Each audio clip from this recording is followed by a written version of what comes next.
యేసే మనకు ఆశ్రయం అనే టీవీ కార్యక్రమాన్ని వీక్షిస్తున్న మీ అందరికీ నజరేయుడైన యేసుక్రీస్తు నామమున శుభములు. ఎలా ఉన్నారండి? దేవుడు తన రెక్కల చాటున మనల్ని భద్రపరిచి మరొక వారాన్ని మనకు అనుగ్రహించిన దేవాది దేవునికి సమస్తమైన మహిమ ఘనత ప్రభావాలు కలుగును గాక.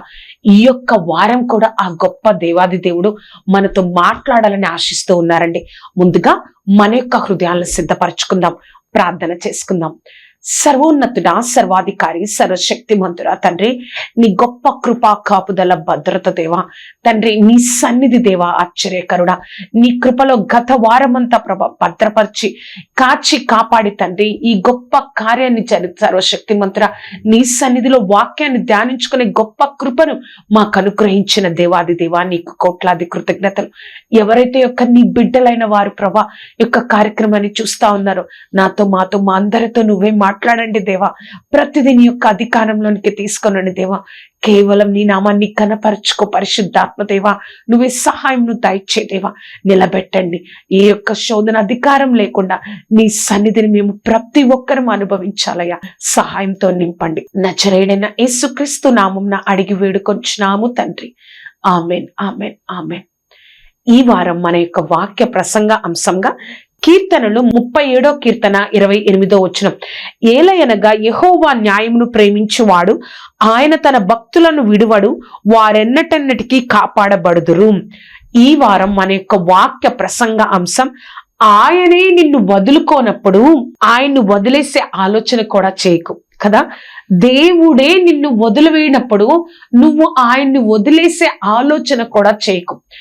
ఈ లోకంలో మనం అనేక సార్లు మన పరిస్థితుల గుండా మన యొక్క కష్టాల్ని చూసి, మన యొక్క బాధల్ని చూసి, మన యొక్క కన్నీటిని చూసి ఒక పరిస్థితి గుండా వెళ్తున్నప్పుడు తెలియకుండా మనం దేవుణ్ణి వదిలేస్తాం, తెలియకుండా దేవుడికి దూరం అయిపోతాం.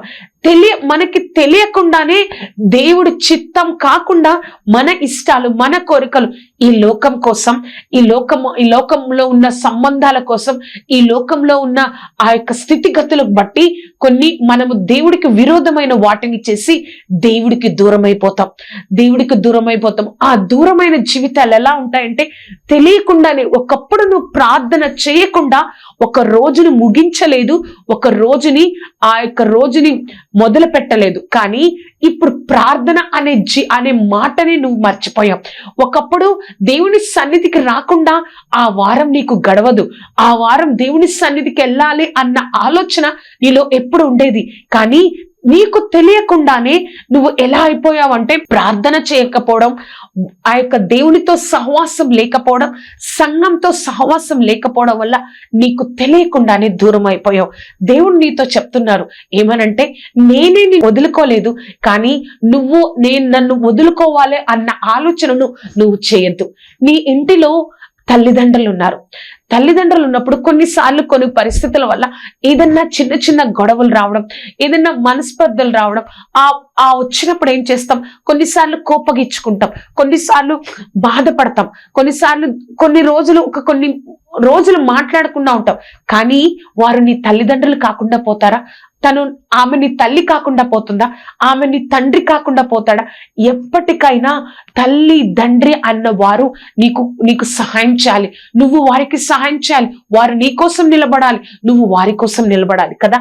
వారి తల్లిదండ్రులు కాకుండా పోరు. ఒక విషయంలో మనకి తేడా వచ్చింది అని వారు తల్లిదండ్రులు కాకుండా పోరు. నువ్వు కూడా ఏదో దేవుని విషయంలో నేను తప్పు చేశాను, దేవుడికి దూరం అయిపోయాను, ఇంకంతే నా జీవితం, ఇంకా అవిశ్వాసంగా ఆ విషయంలో ఉన్నాను, నేను దేవుడి వైపు తిరగను, నేను అనేక మంది ఎదుట దేవుణ్ణి నేను ఒప్పుకోలేదు, కాబట్టి నేను దేవుడి వైపు తిరగను. ఆయనే నిన్ను వదులుకోలేదు కదా, నువ్వెందుకు ఆయనకు దూరంగా ఉండి జీవిస్తున్నావు? దేవుడు మనతోనే మాట్లాడుతూ ఉన్నారు. ఒక్కసారి వెనుతిరుగుతావా? ఒక్కసారి దేవుడి వైపు చూస్తావా? నీకు ఏ ఒక్క స్థితిలో నువ్వు దేవుడికి దూరం అయిపోయావు, ఏ ఒక్క స్థితిలో నువ్వు దేవుడి నుంచి దూరం అయిపోయావు? ఒకప్పుడు నువ్వు ఆ యొక్క సంఘంలో నువ్వు పరిచర్య చేసేవాడివి, ఒకప్పుడు నువ్వు సంఘంలో నిలబడే వ్యక్తివి. కానీ నీ యొక్క పరిస్థితుల వల్ల, నీ యొక్క స్థితిగతుల వల్ల, లోకంలో ఉన్న సమాజంలో యొక్క విలువల వల్ల నువ్వు దేవుణ్ణి దూరపరుచుకున్నావు. కానీ దేవుడు చెప్తా ఉన్నారు, నువ్వు దూరపరుచుకున్నావేమో, నేను నిన్ను దూరపరచుకోలేదు. నువ్వు నన్ను దాటి వెళ్ళిపోతున్నావేమో, నేను నీతోనే ఉన్నాను అని మన గొప్ప దేవుడు ఈ రోజు నీతో నాతో మనతో చెప్తా ఉన్నారు, ఒక్కసారి వెనుదిరుగుతావా? అసలు ఎవరి జీవితంలో అవిశ్వాసులుగా ఉన్న ఎవరి జీవితంలో దేవుడు కార్యాన్ని చేశారు? ఎవరు ఈ సమాజానికి భయపడి ఈ లోకానికి భయపడి ఉన్నా కూడా వారు దేవుడికి దూరం అయిపోయినా కూడా దేవుడు సహాయం చేశారు. ప్రాణం పెట్టిన దేవుణ్ణి మనల్ని దూరం చేసుకుంటాడా? ఒక్కసారి జ్ఞాపకం చేసుకో. ఈ యొక్క విషయాలను మనం 3 విషయాల్లో మనం నేర్చుకుందాం. అసలు ఎవరిని దేవుడు లేవనెత్తాడు, వారు దేవుడికి దూరం అయిపోయిన దేవుడు వారి జీవితంలో ఎలాగ కార్యం చేయించి వారి వైపు త్రిప్పారో మనం 3 విషయాల్లో ఈ రోజు మనం నేర్చుకుందాం. మన యొక్క వాక్య ప్రసంగాంశం, ఆయనే నిన్ను వదులుకోనప్పుడు నువ్వు ఆయన్ని వదిలేయాలి అన్న ఆలోచన చేయొద్దు. ఆయనే నిన్ను వదులుకోనప్పుడు ఆయన్ని వదిలేయాలి అన్న ఆలోచన నువ్వు చేయకూడదు. మొట్టమొదటిగా నీ అవిశ్వాసానికి జవాబు దేవుని దగ్గర ఉంది కదా. నా అవిశ్వాసానికి జవాబు దేవుని దగ్గర ఉంది.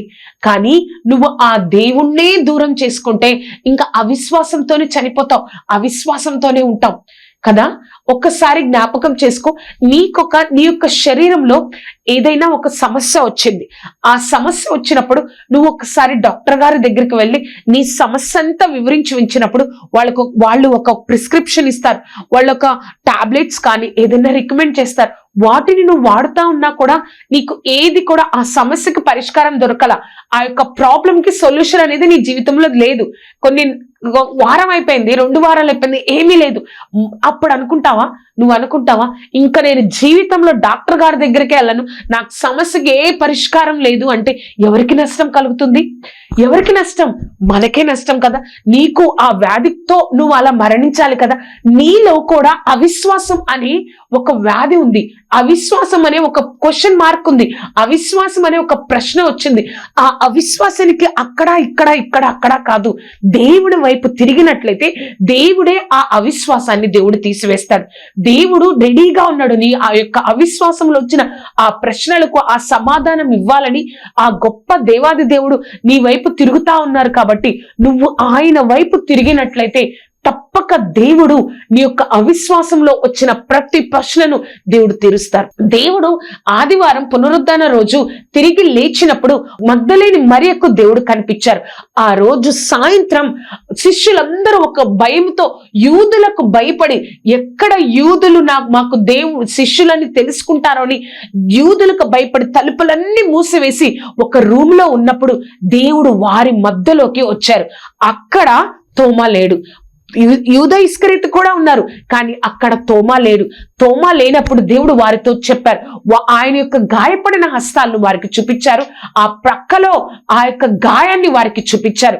అన్ని వారికి చూపించి మీరు ఎవరిని క్షమించరో వారు క్షమింపబడతారు, మీరు ఎవరికి ఆ పాపం మీద అధికారం లేకుండా చేస్తారో ఆ పాపం వారికి అధికారం లేకుండా ఉంటుంది, ఎవరు ఆ పాపం ఉండనిస్తారో ఆ పాపం ఆ విధంగా ఉంటుంది అని వారికి అధికారం ఇచ్చి వారి మీద ఊది పరిశుద్ధాత్మను పొందుకోండి అని చెప్తారు. చెప్పినప్పుడు ఈ విషయాన్ని అంతటిని శిష్యులు తోమాకి చెప్తారు, మేము యేసుక్రీస్తుని చూసాము. ఈ విధంగా ఈ మాటలు చెప్పారంటే తోమా ఏమంటారో తెలుసా అండి?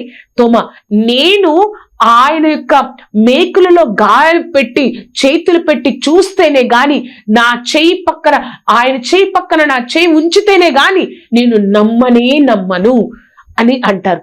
అని ఆ అవిశ్వాసంతోనే వీరందరూ నమ్మారు. దేవుడు తిరిగి లేచారు. మనకి ఎలా అయితే దేవుడు చెప్పారో తిరిగి లేచారని వారు ధైర్యంగా ఉన్నారు. కానీ తోమా కూడా విన్నాడు, నేను తిరిగి లేస్తాను, నేను తిరిగి లేస్తాను, నేను మరలా 3వ రోజు తిరిగి లేచి పరలోకానికి ఆరోహణమవుతాను అని దేవుడు చెప్తూనే ఉన్నా వారి హృదయాన్ని సిద్ధపరుస్తున్న తోమా నమ్మల. 8 రోజులు అవిశ్వాసగా ఉన్నాడు. 8వ రోజు మరలా వారు అదే గృహంలో అక్కడే వారు అదే గదిలో వారు మరలా గ్యాదర్ అయినప్పుడు, మరలా వారు సమావేశం అయినప్పుడు ఏం జరిగింది? అక్కడ తోమా కూడా ఉన్నారు. మరలా దేవుడు వారి దగ్గరకు వచ్చి తోమాని చూసి, తోమా, నీ చేతులు నా ప్రక్క నుంచు, నీ చేతులను పెట్టి నా చేతులను చూడు అని చెప్పి దేవుడు ఒక మాట అంటారు, అవిశ్వాసివి కాక విశ్వాసివై ఉండు కదా. తోమాకి ప్రశ్నలు వచ్చాయి, నిజంగా దేవుడు లేచారా? దేవుడు నిజంగా చెప్పినట్లుగా దేవుడు తిరిగి లేచాడా? మూడో రోజు తిరిగి లేచారా? అంతగా సిలువలో మరణమయ్యారు కదా, చివరి రక్తపు బొట్టు వరకు దేవుడు కార్చారు కదా, చివరి రక్తపు బొట్టు వరకు ఎంతగానో సిలువలో మరణమయ్యారు కదా. అసాధ్యము కదా ఒక మనిషి తిరిగి లేవడం. కానీ దేవుడు మాతో చెప్పారు తిరిగి లేస్తారని. కానీ తిరిగి లేచారా? అవిశ్వాసగా ఉన్నాడు ఒక 8 రోజులు, ఒక 9 రోజులు. ఆ ఆదివారం నుంచి తర్వాత ఆదివారం వరకు కొన్ని రోజులు అవిశ్వాసిగా ఉన్నాడు తోమా. కానీ ఆ అవిశ్వాసం తీర్చడానికి దేవుడే తోమా దగ్గరకు వచ్చి ఆ తోమాతో మాట్లాడారు. అప్పుడు తోమా అంటాడు, నా ప్రభువా నా దేవా అని చెప్పినప్పుడు దేవుడు ఒక మాట అంటాడు, చూచి నమ్మిన వారి కన్నా చూడక నమ్మిన వారు ధన్యులు కదా. మనము కూడా ఒక అవిశ్వాసము అని ఒక దాని గుండా వెళ్తాం. మన పరిస్థితులను బట్టి, మన యొక్క మాటలు, మన యొక్క పరిస్థితుల గుండా వెళ్తున్నప్పుడు, మన కష్టాలు, కన్నీరు, బాధలు మనం చూస్తా ఉన్నప్పుడు ఒక అవిశ్వాసము అనే ఒక ఫేస్ గుండా మనం వెళ్ళిపోతా ఉంటాం. అప్పుడు నువ్వు నేను గుర్తుపెట్టుకోవాలి, అటు ఇటు ఇటు ఇటు మనుషుల ఆ వైపు కాకుండా, మనుషులను ఆశ్రయించడం కాకుండా, ప్రభా నువ్వు ఒకప్పుడు ఎన్నో కార్యాలు నా జీవితంలో చేసావు, ఇప్పుడు కూడా ఈ కార్యం అంతకంటే గొప్పదిగా పెద్దదిగా ఒక కొండగా నా జీవితంలో ఉందేమో, దాన్ని కూడా తీయగల దేవుడు అయ్యా. నాలో ఉన్న అవిశ్వాసాన్ని తీసివేసి నీ యొక్క విశ్వాసాన్ని, నీ యందు విశ్వాసాన్ని నాలో కలిగించు ప్రభా అని దేవుడి వైపు చూడాలి. కానీ మన యొక్క అవిశ్వాసంలో దేవుణ్ణి విడిచిపెట్టే స్థితి, ప్రార్థన చేయకుండా, సహవాసం లేకుండా, వాక్య ధ్యానం లేకుండా జీవిస్తే మనము ఎలా అయిపోతామంటే, మనం అంటాం కదా, ముందు గతి కన్నా తర్వాత గతి బహు భయంకరంగా ఉందని, ఆ స్థితికి మనం వచ్చేస్తాం. కాబట్టి ఆ నీలో ఉన్న అవిశ్వాసానికి ఆ యొక్క సమాధానం ఎవరు ఇవ్వగలరో తెలుసా? దేవుడు మాత్రమే నీలో ఉన్న అవిశ్వాసానికి సమాధానం ఇవ్వగలరు. కాబట్టి నువ్వు ఎప్పుడు కూడా జ్ఞాపకం ఉంచుకోవాలి, నీలో ఏ ప్రశ్న వచ్చినా, అవిశ్వాసంతో ఏ ప్రశ్న వచ్చినా దేవుడు వైపు మాత్రమే నువ్వు నేను తిరగాలి కదా. అర్థమైంది కదా? నువ్వు మరిచిపోకూడదు. మన యొక్క వాక్య ప్రసంగ అంశము, ఆయనే నిన్ను వదులుకోనప్పుడు ఆయన్ని వదిలేసే ఆలోచన కూడా చేయకు. ఆయన్నే నువ్వు వదులుకోనప్పుడు ఆయన్ని వదిలేసే ఆలోచన కూడా చేయకు. మొదటిగా చూసాం, నీ యొక్క అవిశ్వాసానికి జవాబు దేవుని దగ్గర దొరుకుతుంది. రెండవదిగా, లోకానికి భయపడి దేవుడికి దూరం అయ్యావా కదా. ఈ లోకంలో మనం ఉన్నప్పుడు ఈ లోకానుసారంగా కొన్ని ఆశీర్వాదాలు పొందుకోవాలంటే, ఈ లోకానుసారంగా మనం నిలబడాలంటే, ఇంకా చెప్పాలంటే ఈ లోకంలో మనం బ్రతకాలి అంటే, అనేక సార్లు దేవుడు ఎవరో తెలీదు అని చెప్తేనే, దేవుణ్ణి నేను వెంబడించట్లేదు అన్నట్లుగా జీవిస్తేనే మనం ఈ లోకంలో ఉద్యోగాలు కానీ, ఉద్యోగాలు కానీ, మన లోకంలో మనుషులు మనకు విలువ కానీ ఇచ్చే స్థితిలో మనం వచ్చాం కదా. అలాగే పేతురు కూడా ఆ యొక్క సమయంలో యేసుక్రీస్తు వారిని అన్నా దగ్గరకు, ప్రధాన యాజకుడైన అన్నా దగ్గరకు తీసుకొచ్చినప్పుడు, అక్కడికి తీసుకొని వచ్చినప్పుడు అతడు మాత్రమే ఆ యొక్క ప్రధాన యాజకుడి యొక్క మందిరంలోనికి వెళ్తారు. వెళ్ళినప్పుడు అక్కడున్న ఒక చిన్నది అడుగుతుంది పేతుర్ని, ఏమని? నువ్వు ఆయనతో ఉన్న శిష్యుల్లో ఒక్కడివి కాదా అని అడుగుతుంది. ఒక చిన్న అమ్మాయి దగ్గర పేతురు, నాకు తెలీదు, ఆయన ఎవరో నాకు తెలీదు అని మొట్టమొదటిగా సారిగా చెప్తారు. అది ఆ యొక్క ప్రాంతం అంతా చలిగా ఉండడం వల్ల, అక్కడ అందరూ చలి కాచుకోవడం వల్ల పేతురు కూడా వెళ్ళి చలి కాచుకుంటూ ఉన్నప్పుడు అక్కడ ఉన్న వారందరూ కూడా పేతుర్ని అడుగుతారు. అక్కడున్న వారిలో ఒక్కరు పేతుర్ని అడుగుతారు, నువ్వు కూడా ఆయన శిష్యుల్లో ఒక్కడివి కదా అని అడిగినప్పుడు, నేను కాదు అని చెప్తారు. మూడవదిగా, అక్కడ ఎవరైతే ఆ యొక్క గెత్సెమనే తోటకు వచ్చినప్పుడు పేతురు ఆవేశంతో ఆ చెవిని విరగొట్టాడో అతని యొక్క బంధువు అక్కడ ఉంటాడు. ఆ యొక్క ప్రధాన యాజకుడి యొక్క మందిరం దగ్గర ఉన్నప్పుడు అక్కడ ఆ బంధువు అడుగుతాడు, నువ్వు అతనిలో ఒక్కడివి కదా, నేను అక్కడ చూశాను నిన్ను గెత్సెమనే దగ్గర అని చెప్పినప్పుడు, నేను కాదు 3 సార్లు అయిపోయింది. వెంటనే కోడి కూసింది కదా. పేతురు అక్కడ ఆ యొక్క మనుషులకు భయపడి, అప్పటికే శిష్యులు చల్లా చెదురైపోయారు. పేతురు ఇంకొక శిష్యుడు మాత్రమే ఆ యొక్క దేవుడికి ఏం జరుగుతుందో అని చూడడానికి వచ్చారు. అటువంటి స్థితిలో పేతురు ఆ యొక్క ప్రజలకు భయపడిపోయి, అక్కడ స్థితిగతులకు భయపడిపోయి దేవుడికి దూరం అయిపోయాడు. దేవుడు ఎవరో నాకు తెలియదు, దేవుడు ఎవరో నాకు తెలియదు అని పేతురు 3 సార్లు చెప్పారు. కానీ దేవుడు వదిలేశారా? ఒక్కటి గుర్తుపెట్టుకో, ఆయనే నిన్ను వదలకన్నప్పుడు నువ్వు ఆయనకు దూరంగా ఎందుకు బ్రతుకుతున్నావు? తర్వాత దేవుడు యేసయ్య తిరిగి లేచిన తర్వాత 2 సార్లు శిష్యులు కనిపిస్తారు. తోమా యొక్క అవిశ్వాసాన్ని తీసేస్తారు. 3వసారి పేతురు అంటాడు, తర్వాత కొన్ని రోజుల తర్వాత పేతురు అంటాడు, నేను ఇంకా చేపలు పట్టడానికి వెళ్ళిపోతాను అని అన్నప్పుడు పేతురుతో పాటు ఇంకొక 5 శిష్యులు కూడా పేతురుతో పాటు వచ్చేస్తారు. వీరందరూ గలిలయ సముద్రం దగ్గర చేపలు పడుతూ ఉన్నప్పుడు రాత్రంతా ఎంతో శ్రమించారు, వాళ్ళకేమీ దొరకలేదు. తెల్లవారుజామున ఆ యొక్క ఒడ్డున, గలిలయ సముద్రపు ఒడ్డున యేసుక్రీస్తు ఉన్నారు. వారు గుర్తుపట్టలేరు. మీ వలను కుడివైపు వేయండి అని చెప్పినప్పుడు కుడివైపు వేసినప్పుడు వారికి విస్తారమైన 153 చేపలు పట్టినప్పుడు అక్కడున్న శిష్యుల ఒకరు యేసుక్రీస్తు ప్రభువు సుమి అనగానే పేతురు వెంటనే యేసయ్యకు తన ముఖాన్ని చూపించుకోలేకపోయారు. వెంటనే వస్త్రహీనుడిగా ఉండి వెంటనే ఆ యొక్క గలిలయ సముద్రం నీటిలో దూకేస్తాడు. దూకి వేసినప్పుడు తర్వాత ఒడ్డుకు వచ్చినప్పుడు దేవుడు పేతురుతో ఒక మాట అంటాడు, పేతురు, నువ్వు నన్ను ప్రేమిస్తున్నావా? వీరందరికంటే ఎక్కువగా నువ్వు నన్ను ప్రేమిస్తున్నావు. ప్రభా, నీకు తెలుసయ్యా నేను నిన్ను ప్రేమిస్తున్నాను, అయితే నా గొర్రెలను మేపము. మరలా అదే ప్రశ్న, పేతురు, నువ్వు నన్ను ప్రేమిస్తున్నావా? ప్రేమిస్తున్నాను ప్రభా అని చెప్పినప్పుడు, నీకన్నీ తెలుసు ప్రభా, నేను నిన్ను ప్రేమిస్తున్నాను అని చెప్పినప్పుడు, అయితే నువ్వు నా గొర్రెలను మేపు. 3వసారి ఒకే ప్రశ్నను 3 సార్లు మనం అడిగితే ఎలా ఉంటుందండి? 3వసారి దేవుడు పేతురుని అడుగుతారు, పేతురు, నువ్వు నన్ను ప్రేమిస్తున్నావు అంటే అప్పటికే పేతురు వ్యసన పడిపోయి, ప్రభా నీకు అన్నీ తెలుసు, నేను ప్రేమిస్తున్నాను లేదో తెలుసు, నేను నిన్ను ప్రేమిస్తున్నాను ప్రభా, అయితే నువ్వు నా గొర్రెలను మేపు కదా. అక్కడ 3 సార్లు పేతురు చెప్పాడు, దేవుడు ఎవరో నాకు తెలియదని. భయముతో ఆ యొక్క మనుషులకు భయపడి, నేను కూడా మరణం అవ్వాలేమో, నన్ను కూడా కొట్టేస్తారేమో, నన్ను కూడా ఆ స్థితికి తీసుకెళ్తారేమో అని భయముతో చెప్పాడు. కానీ దేవుడు ఎప్పుడైతే పేతురును దర్శించి, పేతురు నువ్వు నన్ను ప్రేమిస్తున్నావు అని చెప్పినప్పుడు, ప్రేమిస్తున్నాను ప్రభా అని చెప్పినప్పుడు ఆ మాటను ఒప్పుకున్నాడు. తర్వాత పరిశుద్ధాత్మను పొందుకొని ఒక్క ప్రసంగంలోనే పేతురు 3000 మందిని రక్షించారు కదా. నువ్వు ఈ సమాజానికి భయపడి దేవుణ్ణి దూరం చేసుకుంటున్నావా? ఒక్కసారి ఆయన యొక్క శక్తి మీద, ఆయన యొక్క పరిశుద్ధాత్మ శక్తి మీద నువ్వు ఆధారపడితే నువ్వు తప్పకుండా దేవుడు నిన్ను ఆశీర్వదిస్తారు. నువ్వు ఆయనే నిన్ను వదులుకోనప్పుడు నువ్వెందుకు ఆయనకు దూరంగా జీవిస్తున్నావు? మనం ఎందుకు ఆయనకు దూరంగా జీవిస్తున్నాం? ఆయన మనల్ని వదులుకోలేదు, ఆయన మన వైపే ఉన్నారు. నా వైపు నా బిడ్డలు ఎప్పుడు తిరుగుతారా? నేను ఎప్పుడు వారిని ఆశీర్వదిస్తానా? ఎప్పుడు నేను వారితో నా యొక్క కార్యాలు, నా మహిమను వారికి ఈ లోకం ద్వారా ఎప్పుడు చూపిస్తానని దేవుడు వెయిట్ చేస్తున్నారు. నువ్వెందుకు ఆయనకు దూరం అయిపోతున్నావు?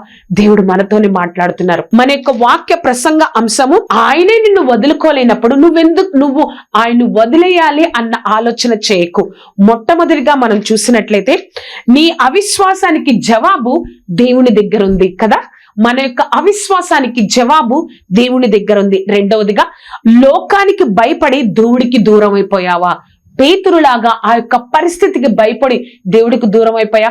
ఒక చిన్న బిడ్డ దగ్గర పేతురు భయపడ్డాడు, కానీ దేవుడు దర్శించిన తర్వాత, పరిశుద్ధాత్మను పొందుకున్న తర్వాత 3000 మంది ఒకే ప్రసంగంలో 3000 మంది బాప్తీసం పొందారు.